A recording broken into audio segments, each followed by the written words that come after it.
Good morning everyone. Nandito po tayo ngayon sa De La Viña Street sa Bugo, Cebu para sa ating opening ng Kambal Inasal dito sa Bugo, Cebu.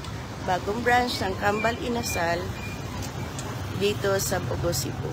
Sa mga taga Bugo diha, invited kamo tanan nga mo ari po dire para inyong matilawan ang among lamian nga chicken inasal o among fried chicken.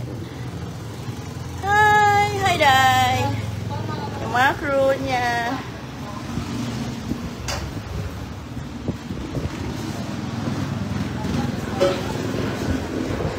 Yan. May fried chicken tayo, tsaka may chicken inasal po tayo. Hi, Arben. Dito pa banda sa De La Viña Street, yung after ng sementeryo, ngagikan sa may carbon. Yan. Chicken inasal. Yan po.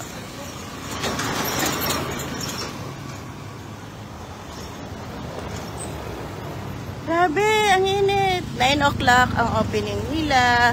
Kaya busy na ang mga crew. Hi, Red. Hi, ate. Busy na sila. Busy pala kami. Yan. Diri ni dapit sa may De La Viña Street. Yan.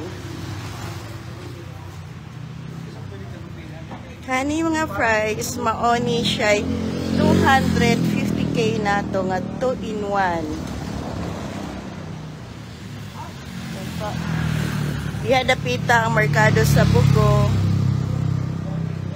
Diha sa unahan gamay. Tabi sa lutuhan. Siya.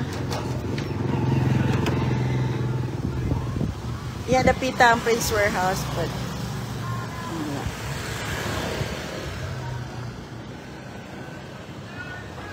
sa gusto mag-franchise, inquire lang mo.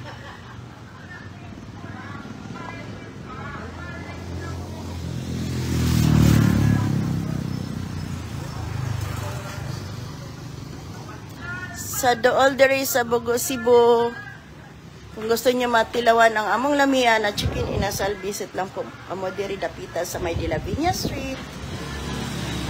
Yan, mano siya yung atbang.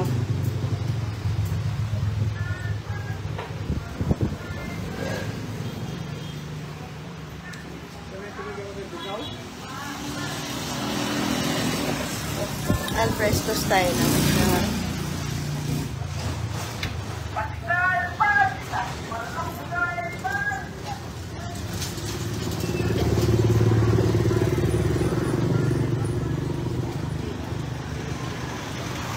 Init! Okay, see you everyone sa malalapit po dito. See you po. 9 o'clock po ang opening natin. Bye!